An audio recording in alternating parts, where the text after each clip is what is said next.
వాగర్థావివ సంపృక్తో వాగర్థ ప్రతిపత్తయే జగతః పితరౌ వందే పార్వతీ పరమేశ్వర. తెలుగు నూతన సంవత్సరం ఉగాది పండుగ శుభాకాంక్షలతో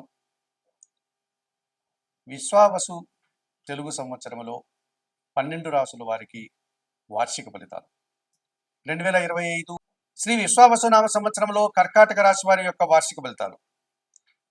ఈ నూతన తెలుగు సంవత్సరంలో కర్కాటక రాశి వారికి పునర్వసు 4వ పాదం అనగా ఒక పాదం, పుష్యమి నక్షత్రం 1, 2, 3, 4 పాదాలు అనగా మొత్తం 4 పాదాలు, ఆశ్లేష నక్షత్రం 1, 2, 3, 4 అనగా మొత్తం 9 నక్షత్ర పాదాలు వారు ఈ కర్కాటక రాశి వారు.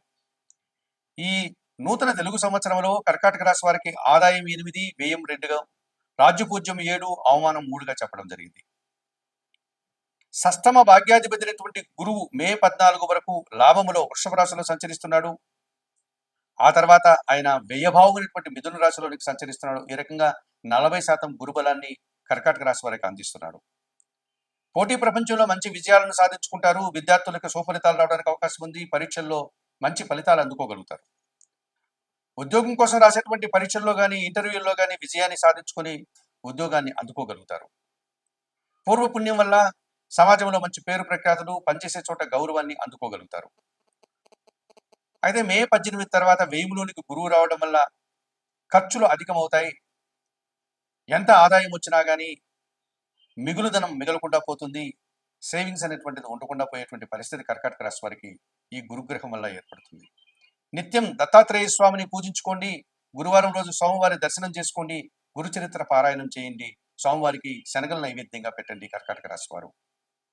సప్తమ అష్టమాధిపతినటువంటి శని భగవానుడు మార్చి 29 నుంచి భాగ్యములోనికి అనగా మీనరాశిలోనికి ఆయన సంచారం కొనసాగించడం వల్ల అష్టమ శని దోషం మీకు పోయింది. కర్కాటక రాశి వారికి భాగ్యములో శని మీకు సానుకూలంగా సంచరిస్తాడు. నూతన అవకాశాలను అందిస్తాడు. వృత్తి ఉద్యోగ వ్యాపారాల్లో అభివృద్ధిని సాధించుకోగలుగుతారు. వ్యవసాయ రంగంలో అధిక ఉత్పత్తులు రావడానికి అవకాశం ఉంటుంది. పనివారి సహకారంతో ఆనందంగా కాలం గడిపే పరిస్థితి మీకు కనిపిస్తుంది. అనగా 50% శని భగవానుడు మీకు సహకరిస్తున్నాడు. మరి పూర్తిగా శని మీకు సహకరించాలి అంటే శనివారం రోజు ఆంజనేయ స్వామిని దర్శించుకుని తమలపాకుల పూజ నిర్వర్తించండి. సుందరకాండ పారాయణం చేసుకోండి. రాహు మే 18 వరకు భాగ్యములో మీనరాశిలోను, ఆ తర్వాత అష్టమ భావమైనటువంటి కుంభరాశిలో సంచారం కొనసాగించడం వల్ల కొంతమంది నూతన వ్యక్తుల వల్ల మీరు ఇబ్బందులు కొని తెచ్చుకునేటువంటి అవకాశం ఉంది. విదేశీ వ్యవహారాలు కొన్ని సందర్భాల్లో ప్రతికూలంగా మారే సందర్భాలు కనిపిస్తున్నాయి. తండ్రి గారి ఆరోగ్యం విషయంలో మీరు జాగ్రత్తలు తీసుకోవాల్సి ఉంటుంది. అత్యాశపరులు, దురాశపరులు మాటలు నమ్మి మీరు ధనాన్ని కానీ సమయాన్ని కానీ మీ గౌరవ మర్యాదలు కానీ మీరు భంగం కలిగే విధంగా జాగ్రత్తలు తీసుకోవాల్సిన పరిస్థితి కనిపిస్తుంది. నిత్య దుర్గారాధన చేయండి. లేకపోతే అమ్మవారిని ప్రతిరోజు దర్శించుకోండి. అమ్మవారికి ఎర్రటి పూలమాలను సమర్పించండి. శ్రీదేవి ఖడ్గమాల స్తోత్రం నిత్యం పారాయణం చేసుకోండి. ఇక కేతువు తృతీయ భావంలో మే 18 వరకు సంచరిస్తున్నాడు. ఆ తర్వాత ద్వితీయ భావంలోనికి ఆయన సంచారం కొనసాగుతుంది. ఈ రకంగా మారడం వల్ల కర్కాటక రాశి వారికి ఒక విధమైనటువంటి కాలసర్ప దోషం కనిపిస్తుంది. ఈ కాలసర్ప దోషం నుంచి బయటపడడానికి శ్రీకాళహస్తీశ్వర ఆలయానికి వెళ్ళి అక్కడ రాహుకేతు పూజలను మీరు చేసుకోవడం వల్ల సొంత వరకు మీరు ఈ అష్టమ రాహు దోషం, ద్వితీయ కేతు దోషం నుంచి బయటపడడానికి అవకాశం ఉంటుంది. పంచమ దశమాధిపతి అయినటువంటి కుజుడు 2025 జూలై, సెప్టెంబర్ మాసాల్లో తృతీయ భావంలో అనగా కన్యారాశిలో సంచరిస్తున్నాడు. 2025 డిసెంబర్లోను, 2026 జనవరిలోను షష్టమ భావమైనటువంటి ధనుసు రాశిలో కుజ సంచారం వల్ల 40 నుంచి 50% ఈ కుజగ్రహం అనుకూలత వల్ల కర్కాటక రాశి వారు నూతన భూములు కొనుగోలు చేయడం కానీ, నూతన వాహనాలు కొనుగోలు చేయడం కానీ, కొన్ని వివాదాలను పరిష్కరించుకునేటువంటి దిశగా మంచి ఫలితాలను అందుకోగలుగుతారు. ద్వితీయాధిపతి అయినటువంటి సూర్య భగవానుడు 2025 ఏప్రిల్ మే మాసంలో 10, 11 భావాల్లో సంచరించడం వల్ల మంచి లాభాలు అందుకునే పరిస్థితి కనిపిస్తుంది. అధికారుల అండదండలతో నూతన ఉద్యోగాలు సంపాదించుకోగలుగుతారు. 2025 సెప్టెంబర్, అక్టోబర్ మాసంలో కన్యా రాశిలో ఆయన సంచారం అది తృతీయ భావం కావడం వల్ల ఈ కర్కాటక రాశి వారికి అధికారుల యొక్క అండదండలతో అభివృద్ధిని, ఆదాయాన్ని, అభినందనల్ని అందుకుంటారు. 2025 డిసెంబర్, 2026 జనవరి మాసాల్లో షష్టమ భావములో అనగా ధనుసు రాశిలో ఈ సూర్య భగవానుడు సంచారం కొనసాగించడం వల్ల పోటీ పరీక్షల్లో విజయాలు సాధిస్తారు. నూతన వ్యక్తుల పరిచయం వల్ల ఆదాయాన్ని అందుకుంటారు. రాజకీయ నాయకులకి మంచి అవకాశాలు వచ్చే పరిస్థితి కనిపిస్తుంది. తండ్రి నుంచి ఆదాయాన్ని కూడా అందుకోగలుగుతారు. 60 నుంచి 70% సుఫలితాలను సూర్య భగవానుడు ఈ కర్కాటక రాశి వారికి అందిస్తున్నాడు అని చెప్పుకోవచ్చు. విశ్వావసు నామ సంవత్సరంలో కర్కాటక రాశి వారు లలితాదేవిని దర్శించుకొని లలితా అమ్మవారిని పూజించుకోవడం, నిత్య గణపతి ఆరాధన చేయడం, శ్రీకాళహస్తీశ్వర ఆలయంలో రావుకేతులు నిర్వర్తించడం, దత్తాత్రేయ స్వామికి పూజలు నిర్వర్తించడం, దుర్గాదేవిని దర్శించుకోవడం వల్ల మరింతగా మంచి ఫలితాలను పొంది ఆయురారోగ్యాలతో ఆర్థికాభివృద్ధిని పొందగలుగుతారు. సర్వే జనా సుఖినో భవంతు. నమస్కారం. శ్రీ విశ్వావసునామ సంవత్సరంలో మీనరాశి వారి యొక్క వార్షిక ఫలితాలు. ఈ మీనరాశిలో పూర్వాభాద్ర నక్షత్రం 4వ పాదం అనగా 1 పాదం, ఉత్తరాభాద్ర నక్షత్రం 1, 2, 3, 4 అనగా 4 పాదాలు, రేవతి నక్షత్రం 1, 2, 3, 4, 4 పాదాలు, మొత్తం 9 నక్షత్ర పాదాల వారు ఉంటారు. కళాత్మకమైనటువంటి విషయాల మీద ఆసక్తిని కలిగి కాస్త ఊహల్లో జీవనాన్ని సాగించేటువంటి ఈ మీనరాశి వారికి విశ్వావసునామ సంవత్సరంలో ఆదాయం 5, వ్యయం 5గా చెప్పడం జరిగింది.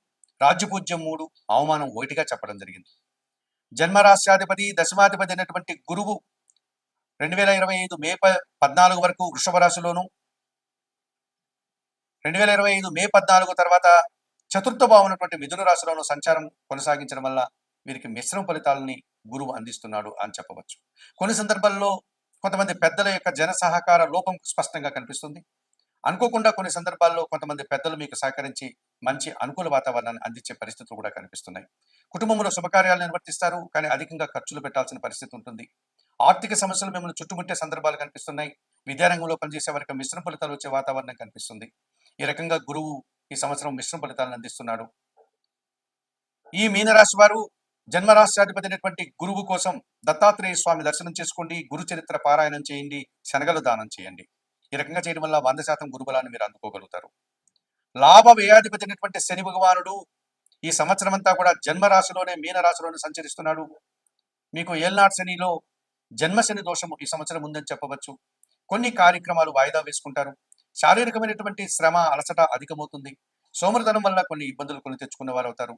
కొన్ని సందర్భాల్లో మీరు వ్యవసాయ రంగంలో మంచి ఉత్పత్తులు అందుకోవడం, రియల్ ఎస్టేట్ రంగంలో పనిచేసే వారికి మిశ్రమ ఫలితాలు రావడం, కార్మిక శ్రామిక రంగాల్లో పనిచేసే వారికి, సేవా రంగంలో పనిచేసే వారికి తగినంత గుర్తింపు వచ్చే సందర్భాలు కూడా కనిపిస్తున్నాయి.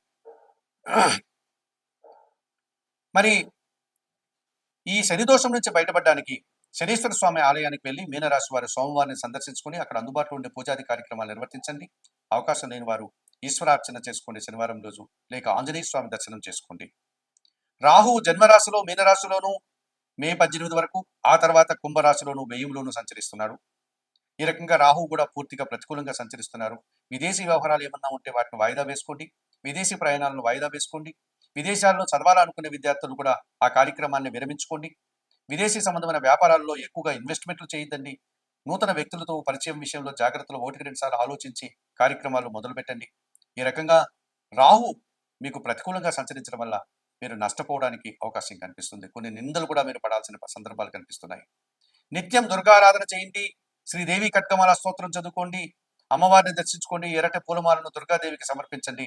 ఎర్రటి పండ్లను అమ్మవారికి నైవేద్యంగా సమర్పించండి. ఈ రకంగా చేయడం వల్ల రాహు దోషం నుంచి మీరు బయటపడడానికి అవకాశం ఉంటుంది. కేతువు 2025 మే 18 వరకు 7వ భావంలో కన్యా రాశిలో ప్రతికూలంగాను, ఆ తర్వాత 6వ భావంలో సింహరాశిలోకి ప్రవేశించడం వల్ల పూర్తిగా అనుకూల వాతావరణాన్ని అందిస్తున్నాడు.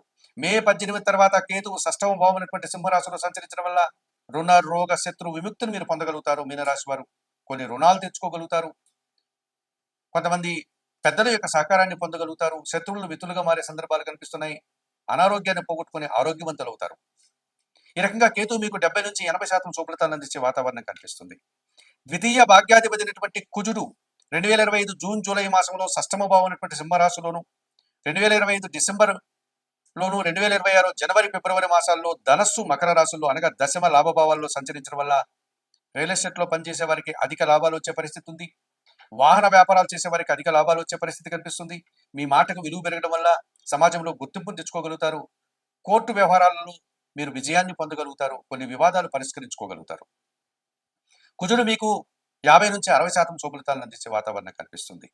ఇక షష్టాధిపతి అయినటువంటి సూర్య భగవానుడు 2025 మే జూన్ మాసంలో వృషభ రాశిలో 3వ భావంలోను, 2025 ఆగస్టు సెప్టెంబర్ మాసంలో సింహరాశిలో 6వ భావంలోను, 2025 డిసెంబర్లోను, 2026 జనవరి ఫిబ్రవరి మాసాల్లో దశమ లాభభావాల్లో అనగా ధనుస్సు మకర రాశిలో సంచరించడం వల్ల ఈ సంవత్సరం మీకు సూర్యుడు 60 నుంచి 70% సహకరిస్తున్నాడు.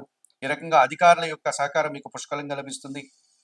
ప్రభుత్వం నుంచి ఆదాయాన్ని అందుకోగలుగుతారు, నూతన ఉద్యోగాలు పొందగలుగుతారు, ఉన్న ఉద్యోగంలో పదోన్నతులు అందుకుంటారు, రాజకీయ నాయకులకు నూతన అవకాశాలు ఉంటుంది, తండ్రి గారి ఆరోగ్యం కుదుటపడుతుంది, తండ్రి గారి నుంచి అధికంగా మీరు ఆదాయాన్ని, ఆస్తుల్ని అందుకోగలుగుతారు. సూర్యుడు మీకు 60-70% శుభఫలితాలను అందించే వాతావరణం మీనరాశి వారికి ఈ సంవత్సరం ఉంది.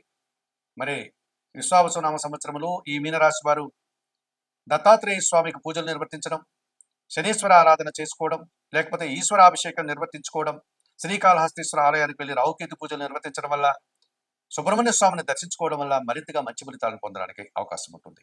విశ్వావసునామ సంవత్సరంలో ఈ మీనరాశి వారు చెప్పిన విషయాలన్నీ స్వీకరిస్తూ, పరిహారాలు పాటిస్తూ, ఆయురారోగ్యాలతో మరింతగా ఆర్థిక అభివృద్ధిని పొందాలని మనస్ఫూర్తిగా కోరుకుంటూ సర్వే జనా సుఖినో భవంతు. నమస్కారం.